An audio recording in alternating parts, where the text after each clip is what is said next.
dimanche, nous sommes invités à découvrir un peu mieux l'amour de Dieu et sa présence.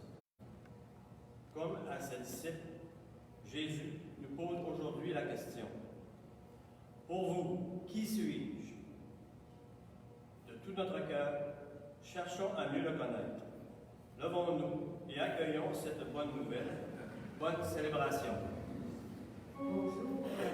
On m'a demandé de vous rappeler, malheureusement à cause du COVID, de ne pas chanter avec moi. Je sais que c'est très difficile parce que moi-même, j'aime beaucoup chanter. Je vais chanter avec vous, de tout cœur avec vous.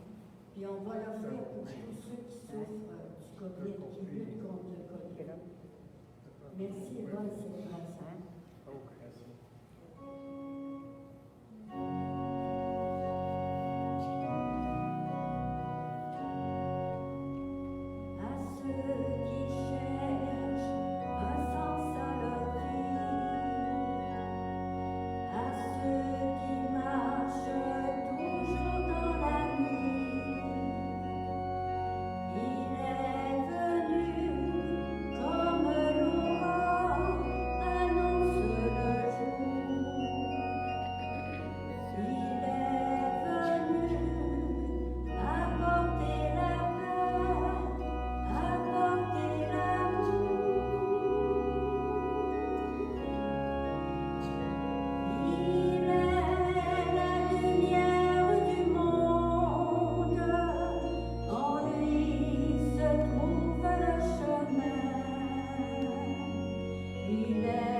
Au nom du Père, et du Fils et du Saint-Esprit, tout est de Dieu, tout est par lui, et tout est pour lui. Que le Père, le Fils et l'Esprit vous accueillent aujourd'hui et soient toujours avec vous. Bonjour à vous tous et toutes. Quel plaisir de vous voir. Et malheureusement, on a encore été obligé de refuser quelques personnes ce matin. On a manqué d'espace. Alors, chers amis, pour aider notre chanteuse et nous aider à respecter aussi à ne pas chanter, pour éviter les postillons de la voix, les parties communes de la messe, on va les dire ce matin. On va les réciter et non pas les chanter. C'est sûr qu'on se prive de la belle voix de nos amis, mais elle comprend. De leur belle voix. De leur belle voix aussi, c'est vrai. Tu as raison à ce niveau-là. Ensuite, également, je vous rappelle que lorsque vous êtes à votre place, ce n'est pas obligatoire de porter le masque. Vous pouvez l'enlever. Mais dès qu'on bouge, on met le masque. Dès qu'on se change de place. Chers amis, nous sommes des enfants de Dieu. Et nous le sommes. Mais notre vie n'est pas toujours à la hauteur de notre vocation. Demandons au Seigneur la grâce de sa miséricorde. Parce que nous oublions parfois ton nom et ta personne. Seigneur, prends pitié. Lorsque nous laissons la tristesse ternir notre joie, ô Christ, prends pitié. Parce qu'il nous arrive de fermer les yeux devant la détresse de nos frères et de nos sœurs, Seigneur, prends pitié. Que Dieu Tout-Puissant nous fasse miséricorde, qu'il nous pardonne nos fautes et nous conduise à la vie éternelle. Amen. Nous allons dire ensemble la gloire au Père. Gloire à Dieu au plus haut des cieux, et paix sur la terre aux hommes qui aiment. Nous te louons, nous te bénissons, nous t'adorons, nous te glorifions, nous te rendons grâce pour ton immense gloire. Seigneur Dieu, roi du ciel, Dieu le Père Tout-Puissant, Seigneur, Fils unique, Jésus-Christ, Seigneur Dieu, agneau de Dieu, le Fils du Père, toi qui enlèves le péché du monde, prends pitié de nous. Toi qui enlèves le péché du monde, reçois notre prière. Toi qui es assis à la droite du Père, prends pitié de nous. Car toi seul est saint, toi seul est Seigneur, toi seul est le Très-Haut, Jésus-Christ, avec le Saint-Esprit, dans la gloire de Dieu le Père. Amen. Prions. Dieu, qui peut mettre au cœur de tes fidèles un unique désir, donne à ton peuple d'aimer ce que tu commandes et d'attendre ce que tu promets, pour qu'au milieu des changements de ce monde, nos cœurs s'établissent fermement là où se trouvent les vraies joies. Par Jésus-Christ ton Fils, notre Seigneur et notre Dieu, qui vit et règne avec toi dans l'unité du Saint-Esprit, maintenant et pour les siècles des siècles. Veuillez nous asseoir, écoutons la parole de Dieu.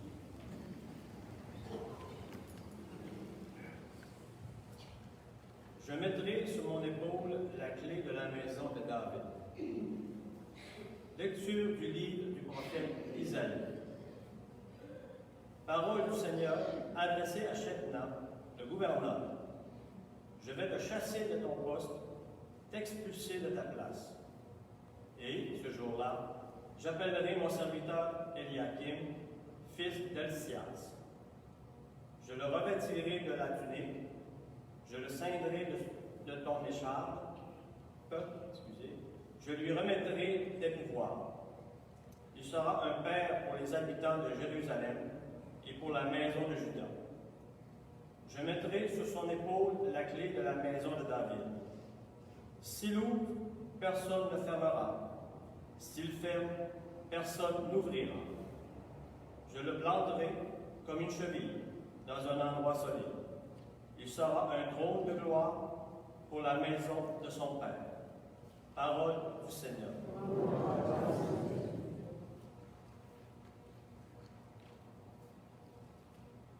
Seigneur, éternel est ton amour. N'arrête pas l'œuvre de tes mains. De tout mon cœur, Seigneur, je te rends grâce. Tu as attendu les paroles de ma bouche. Je te chante en présence des anges. Vers ton temple sacré, je me prosterne. Seigneur, éternel est ton amour. N'arrête pas l'œuvre de tes mains. Je rends grâce à ton nom pour ton amour et ta vérité, car elle est au-dessus de tout, ton nom et ta parole. Le jour où tu répondis à mon appel, tu fis grandir en mon âme la force. Seigneur, éternel est ton amour, n'arrête pas l'œuvre de tes mains. Si haut que soit le Seigneur, il voit le plus humble. De loin, il reconnaît l'orgueilleux. Seigneur, éternel est ton amour, n'arrête pas l'œuvre de tes mains. Seigneur, éternel est ton amour, dans le pardon de tes péchés. Tout est de lui, et par lui, et pour lui. Lecture de la lettre de Saint Paul apôtre aux Romains. Frères et sœurs, quelle profondeur dans la richesse, la sagesse et la connaissance de Dieu. Ses décisions sont insondables, ses chemins sont impénétrables. Qui a connu la pensée du Seigneur? Qui a été son conseiller? Qui lui a donné en premier et mériterait de recevoir en retour? Car tout est de lui, et par lui et pour lui. À lui la gloire pour l'éternité. Amen. Parole du Seigneur.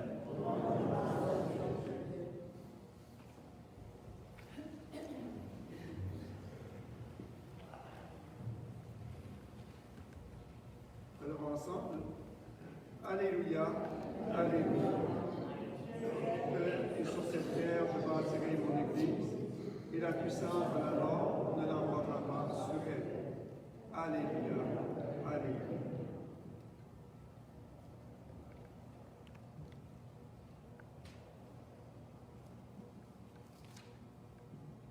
Le Seigneur soit avec vous. Annonce de la bonne nouvelle de Jésus-Christ selon saint Matthieu. En ce temps-là, Jésus, arrivé dans la région de Césarée de Philippe, demandait à ses disciples, au dire des gens, qui est le Fils de l'homme? Ils répondirent, pour les uns, Jean le Baptiste, pour d'autres, Élie, pour d'autres encore, Jérémie ou l'un des prophètes.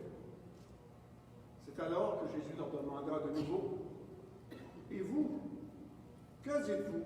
Pour vous, qui suis-je? Alors Simon-Pierre prit la parole et dit,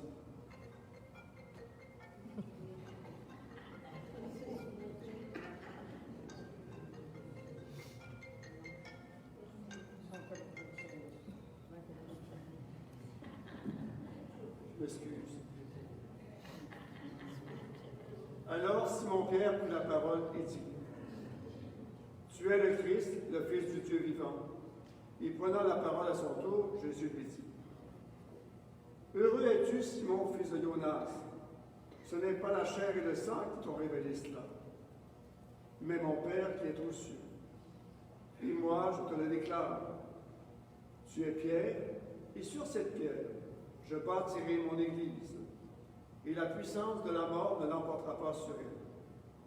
Je te donnerai les clés du royaume des cieux. Tout ce que tu auras lié sur la terre sera lié dans les cieux, et tout ce que tu auras délié sur la terre sera délié dans les cieux. Alors il ordonna aux disciples de ne dire à personne que c'était lui, le Christ. Frères et sœurs, acclamons la parole de Dieu.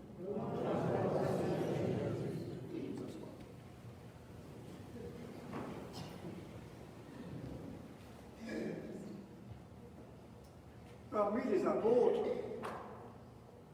Pierre est le seul qui a entendu Jésus lui dire « Heureux es-tu ».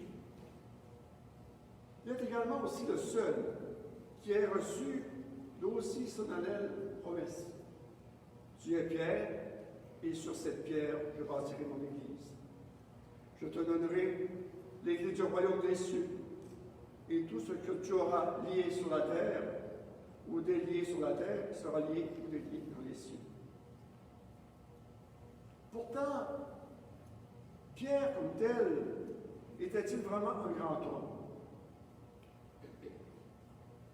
Parce que lorsqu'on connaît Paul, Paul était beaucoup plus brillant comme personnage. Et d'ailleurs, même ces lettres de Paul font partie des évangiles pour nous indiquer et nous guider dans la foi au Christ. Et que Paul lui s'était impliqué davantage dans l'Empire romain.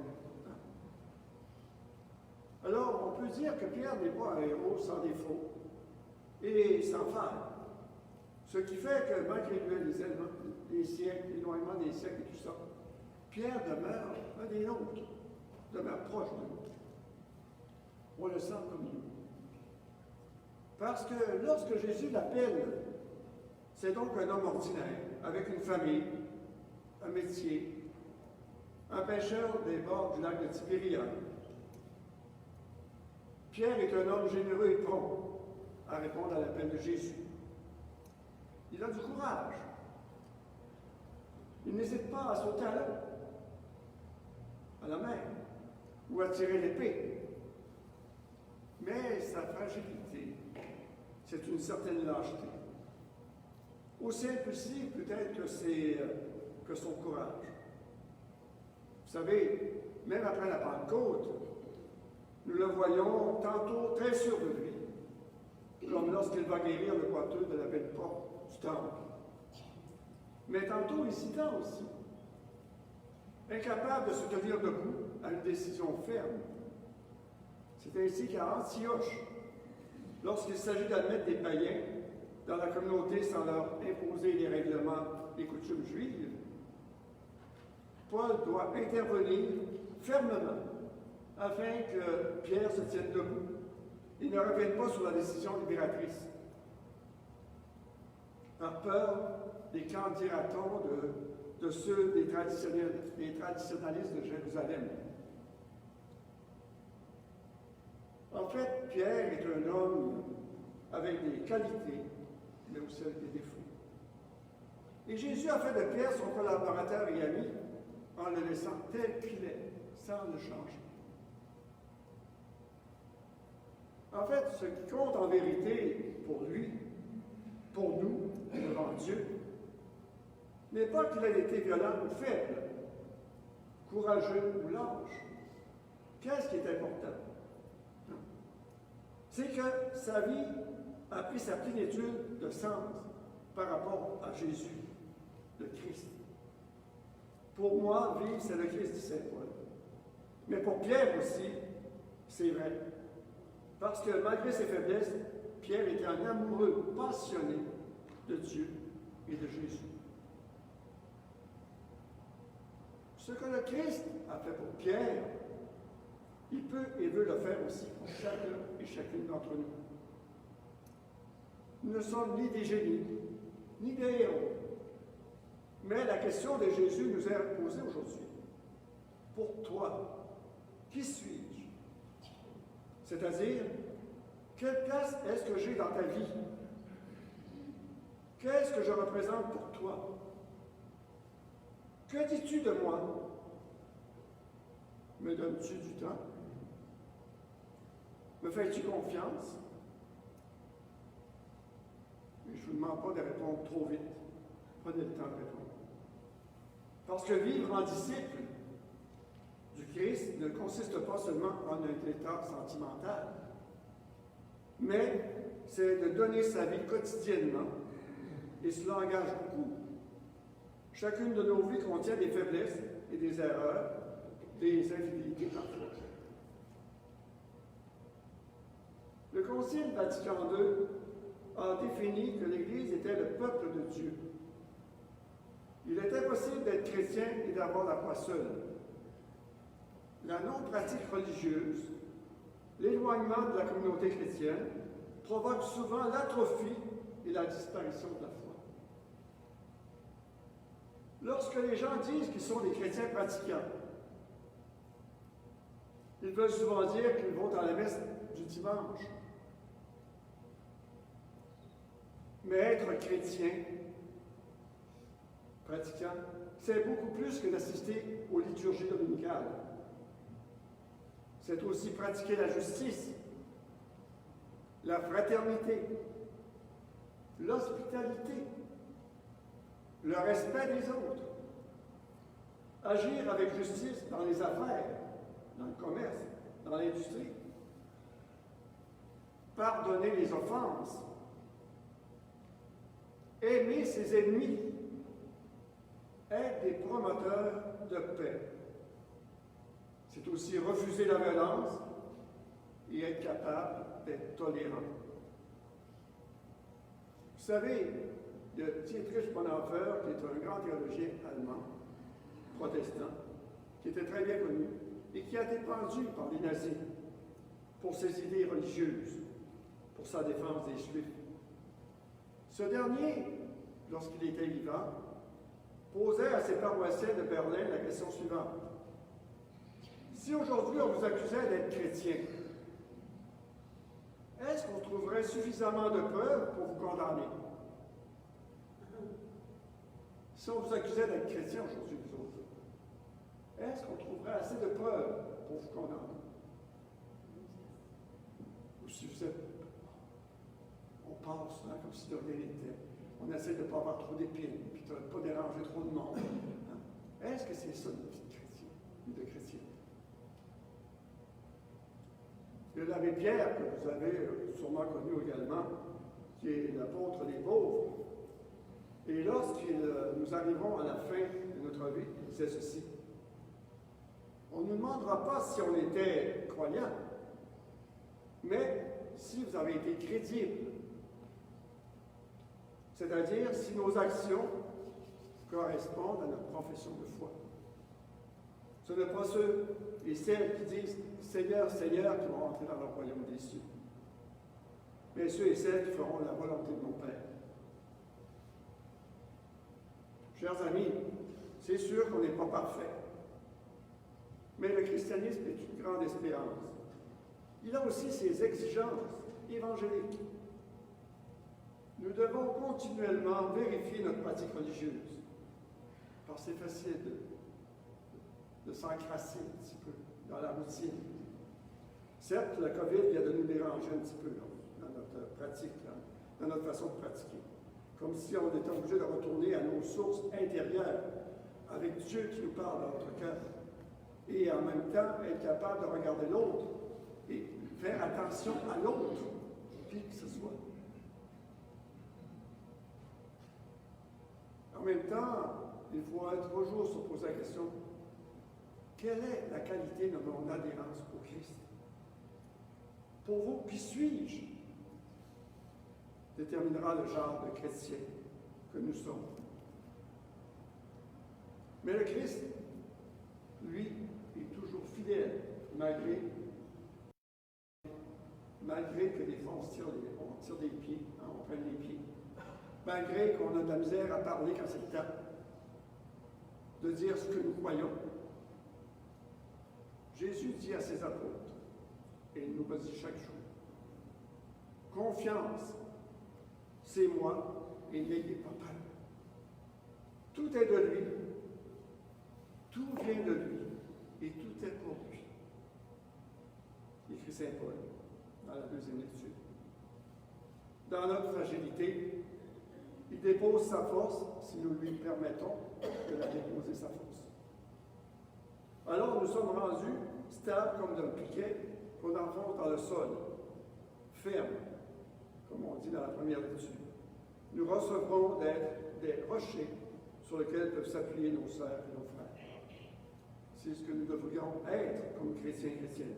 Être des piliers pour nos frères et nos sœurs, spécialement ceux et celles qui ont de la misère à découvrir, qui sont aimés de Dieu, qui sont aimés par nous, et avec qui nous nous battons pour construire un monde meilleur, avec qui nous nous efforçons de construire le royaume de Dieu. Si nous sommes ici ce matin, c'est pour renouveler justement notre volonté de suivre le Christ de tout notre cœur. Il est ici pour nous nourrir de sa parole, mais nous nourrir de son corps et de son sang, afin de nous fortifier dans les défis quotidiens que nous avons à poser dans l'histoire du temps aujourd'hui. Remercions-le de ne jamais nous laisser seuls pour affronter les défis de la vie. Amen.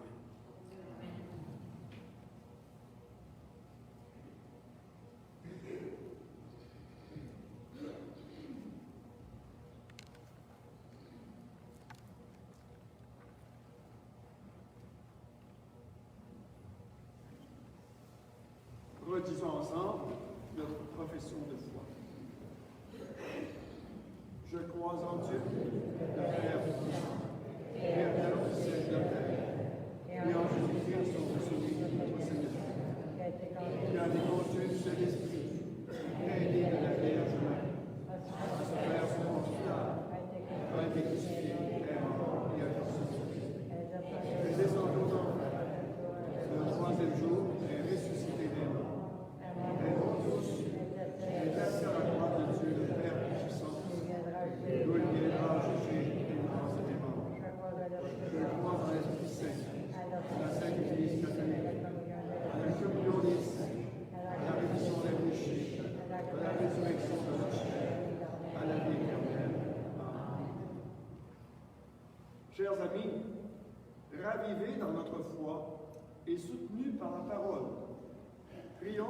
frères et nos sœurs qui peuplent l'univers et disons, Seigneur, montre-nous ta bonté.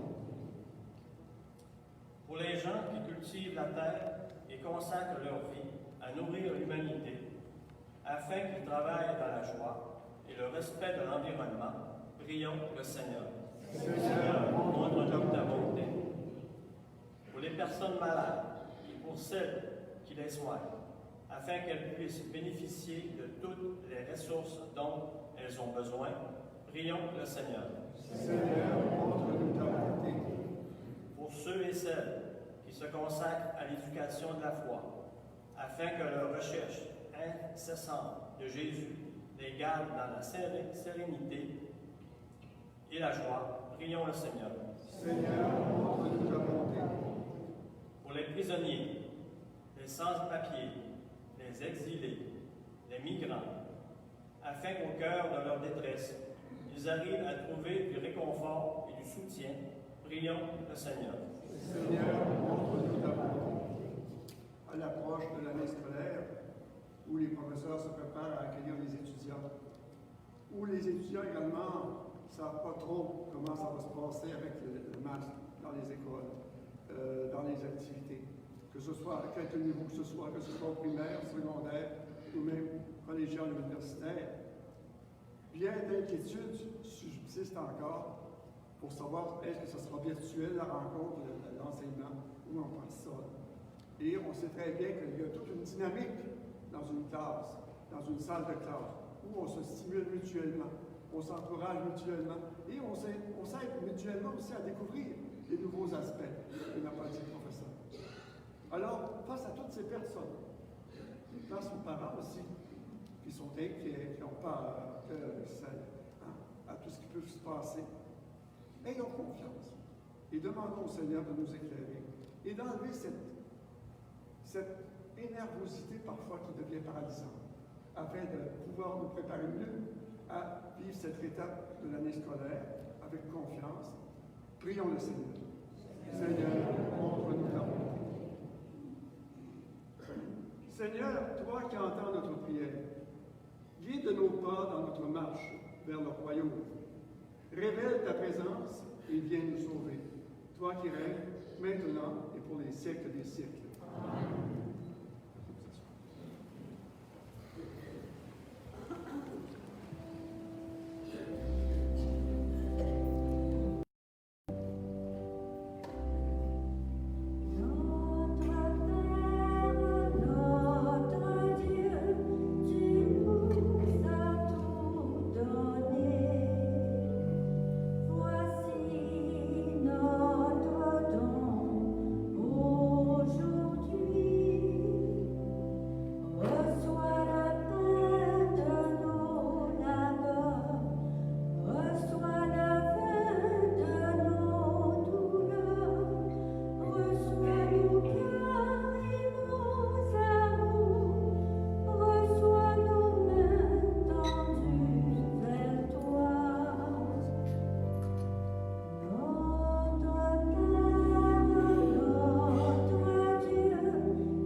Ensemble, moment d'offrir le sacrifice de toute Église.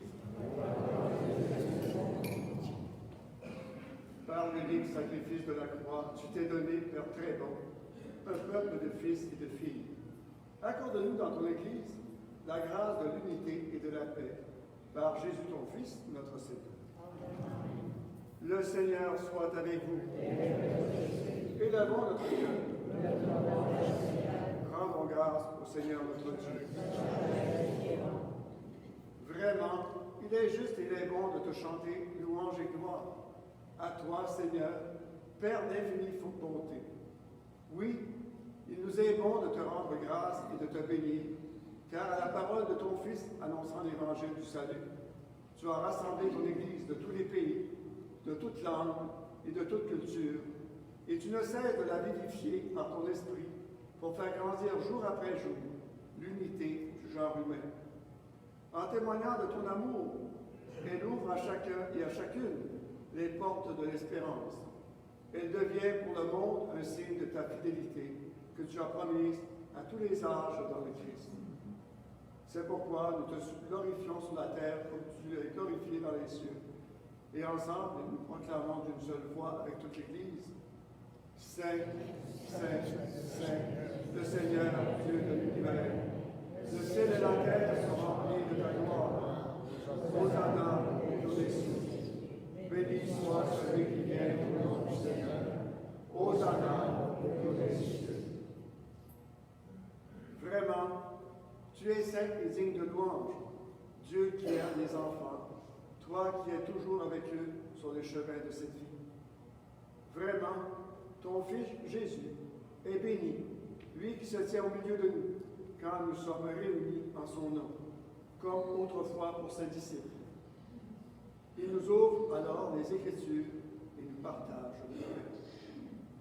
Maintenant donc, Père de toute bonté et de toute grâce, nous t'en prions.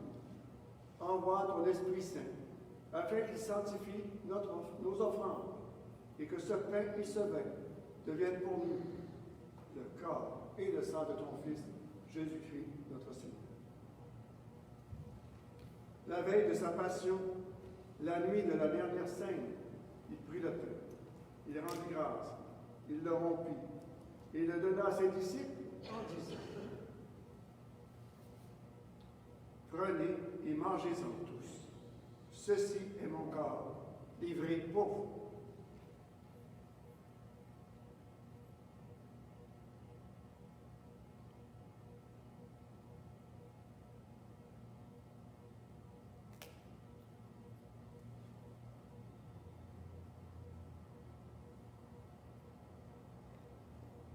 De même, à la fin du repas, il prit la coupe. De nouveau, il rendit grâce. Il la donna à ses disciples en disant: Prenez et buvez-en tous, car ceci est la coupe de mon sang, le sang de l'alliance nouvelle éternelle, qui sera versé pour vous et pour la multitude en rémission des péchés. Vous ferez cela en mémoire de moi.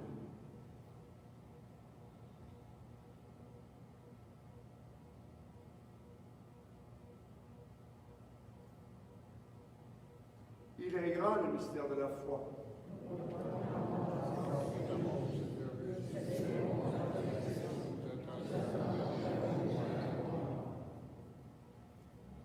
Voilà pourquoi, Seigneur, nous célébrons aujourd'hui le mémorial de notre rédemption.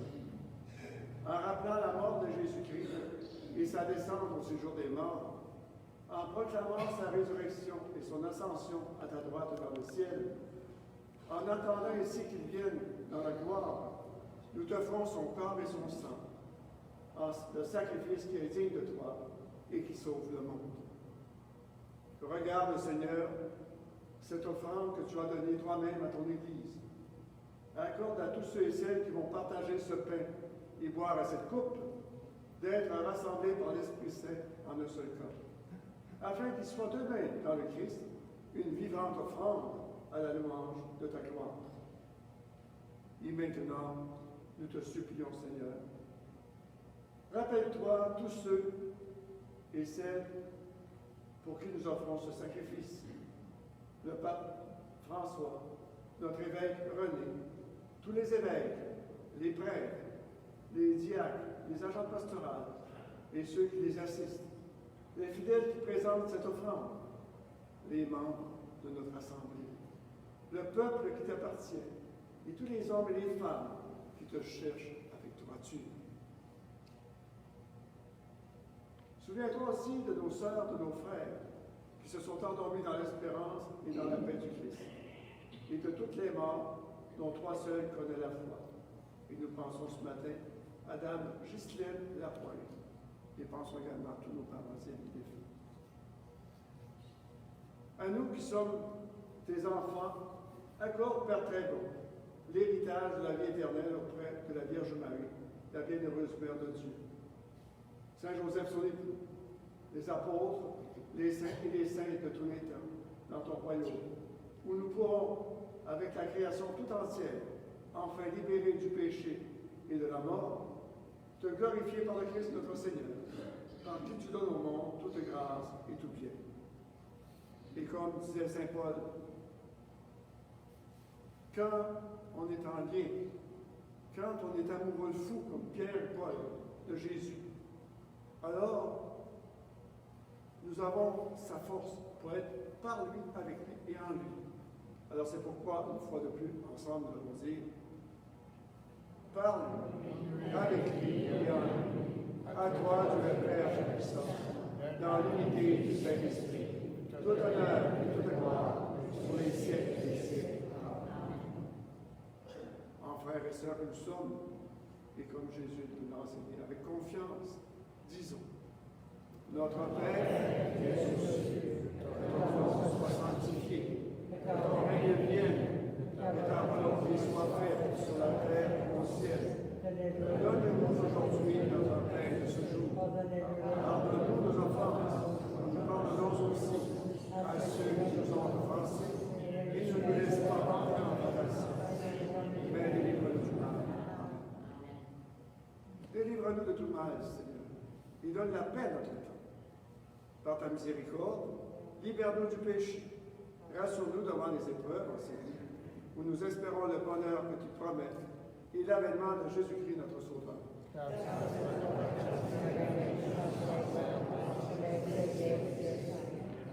Ensemble, Seigneur Jésus-Christ, tu as dit tes apôtres, je vous laisse la paix, je vous donne.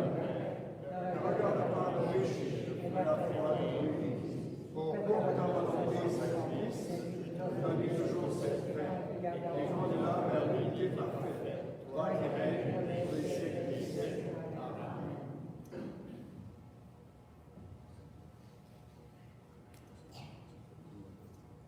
Agneau de Dieu, qui enlève le péché du monde, par pitié de nous. Agneau de Dieu, qui enlève le péché du monde, donne-nous la paix. Seigneur Jésus-Christ, Fils du Dieu vivant, selon la volonté du Père et avec la puissance du Saint-Esprit, tu as donné par ta mort la vie au monde. Que ton corps et ton sang nous délivrent de nos péchés de tout mal. Fais que nous demeurions fidèles à tes commandements et que jamais ne soyons séparés de toi.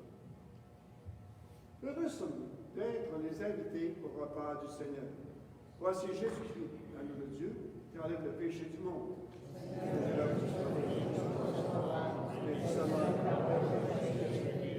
Que le corps et le sang du Christ nous gardent seulement pour l'éternel.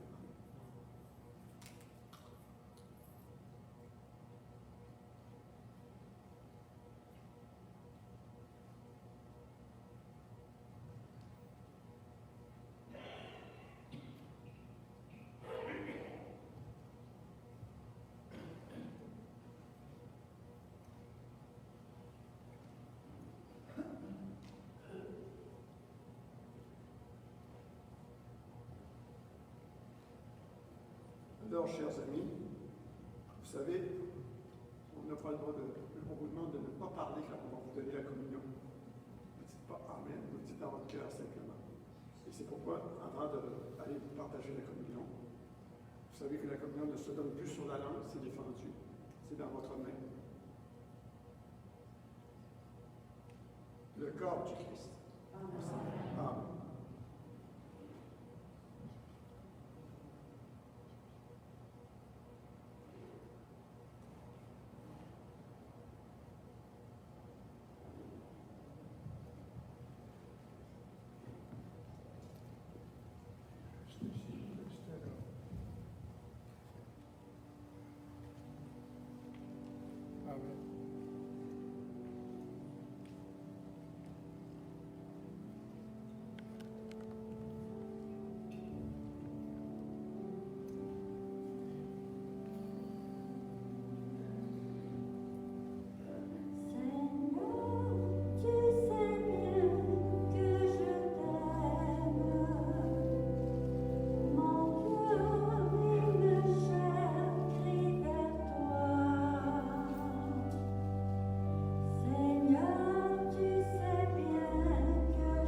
Que ta miséricorde, Seigneur, agisse en nous et nous guérisse entièrement. Transforme-nous par ta grâce et rends-nous si généreux que nous puissions te plaire en toutes choses, par Jésus ton Fils, notre Seigneur. Amen. Avant de vous donner la bénédiction finale, simplement vous rappeler que comme on ne passe pas pour la quête, alors n'oubliez pas qu'à la sortie, il y a les 2 paniers qui seront là pour recevoir vos offrandes, qui sont toujours utiles et nécessaires pour maintenir nos églises, comme vous allez pu voir dans le quotidien, quand on n'est pas là pour les soutenir, les églises disparaissent. Hein? En même temps, n'oubliez pas de remettre votre masque à la sortie, pour sortir. Et je vous souhaite un bon dimanche et une bonne semaine, et que Dieu Tout-Puissant vous bénisse. Le Père, le Fils et le Saint-Esprit. Et soyez fiers d'être chrétiens et chrétiennes.